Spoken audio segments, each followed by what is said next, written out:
First of all, we're in the Farmers Coliseum here tonight. This is where the Final Four of the league tournament's going to be played. So one of the things that we did by leaving early because of the weather is we got a chance to practice here. So if we do get a chance to make it to the Final Four, John, then that means that, you know, we got 2 practices and got to play here within a week's time. So, it's a good thing for us. So having said all that, I completely forgot what your question was, but I'm in the penalty box anyways because this is more of a hockey arena than it is basketball. But I will say this, we walked in and the scoreboard had the Fury 4 and the Comets 5 or something like that. And I asked all the players, what town are the Comets from in the International Hockey League? And nobody knew it was Fort Wayne. The only one that knew it. You didn't even know it. I couldn't believe that, John. A guy like you, but... And I was a big Whalers fan growing up, too. Oh, well, yeah, he's the Whalers. But see, I grew up in Defiance, Ohio, which is halfway between Fort Wayne and Toledo. So you had the Toledo Gold Diggers playing the Fort Wayne Comets.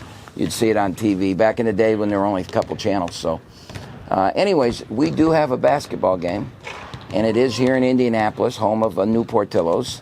And so we get Portillo's, we get to play, and we're going to play a team that has struggled this year, but they have 2 great players. And we saw those 2 great players at Oakland when they combined for 69 points and they beat us in overtime. And that's a loss that has haunted us in this quest for home court in the tournament. So, we've got to make up for it tomorrow. We've got to play as good as we've been playing, and we've got to defend that. I thought we defended both of them pretty good, John, in the game at our place. They're just great players that went off. And when you're an offensive threat like those 2 guys, and every game that they've gone off together and they've won this year, they won at Green Bay handily because, if one of them goes off and the other one doesn't, they're handable. But when they both do, you got trouble. So the key to the game for us is that one can make shots, but 2 can't. Looking at Oakland's team and looking offensively for us, X 3 straight double-doubles, Dan with 2 straight double-doubles. How important is it to get that presence down low early going for those 2? Well, Rashad has changed the whole makeup of us offensively. We can play even a little bit with a little bit more pace. I don't want to play with too much pace, but we can play with more pace. And the floor is just spread out instead of a man and a half on X everywhere he went, and he's going to walk right in front of the camera. Attaboy X. Rashad has allowed him to be down there by himself, and now the doubles coming from distance, where before they would just take a man and stick right on his shoulder, so you had a man and a half on him, and now even getting the ball down there. We're still getting a double, but the double comes from distance, and what I mean by that, they have to guard us. When the ball goes in, then they can make a decision whether they double or not. And we're average. Since Rashad's been in the lineup, we're averaging almost 10 points a game more than we did before he got in the lineup. And we're making a lot more threes, obviously. We're a threat with the floor spaced. What we have to do to keep winning is we have to handle that and continue to defend, because early in the year we defended, and now Jack's going to do the same thing. He's just going to walk right through the camera. So you can see our intelligence level here has not been real good during the season, and it continues when we got guys that just... I don't know. They should be in the penalty box, not me.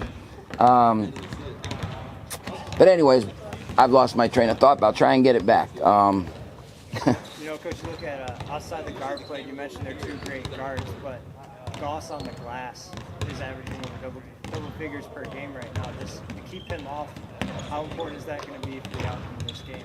Well, rebounding has been really important to us during the season, and we've lost some games where we've just been thrashed on the glass.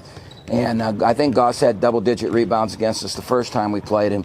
He's obviously there's some really good rebounders in our league. Goss, Loudon Love, our guys. There's a lot of great rebounders, and he may be the best. He might be the best one in the league. And I'm not that concerned about those numbers as long as there's 3 or less are offensive. If he has more than 3 offensive rebounds in the game, that's going to be a problem for us. So we've got to get a body on him. We've got to make the other guys hurt us. But I think he gets a lot of rebounds because a lot of teams scheme against those two scorers, so they're running people at him and they're giving him avenues to the rim. That's something we're going to try not to do. It's easy to say, but hard to do. The kid's just a really good player. And then you brought up Portillo's, Coach. Now, I had never been there before last time we went, and I ordered incorrectly. Just for our fans watching, what is the correct order at Portillo's? So I don't know if you can hear John's questions or not, but we are going to Portillo's. Now the ball just hit the camera, so I probably have to come way over here now. So, boy, this has been awesome. Just awesome. Attaboy, Jack. You redeemed yourself. So if you didn't hear the questions, John's question was, the last time we went to Portillo's as a team was John's first time ever to Portillo's, and I kind of berated him a little bit because he ordered like I can't use that word. It's a family show. So I've explained to him that tomorrow's order has got to be big beef dipped, fries with cheese. Their soups are good. Everything's good there, but they're known for their chocolate cake and their milkshakes and their big beef and then their Chicago-style hot dog. So my order is the big beef dip, a Chicago hot dog, cheese fries, and of course a diet. They don't have Dr. Pepper, but I won't rate them down for that. Thank you.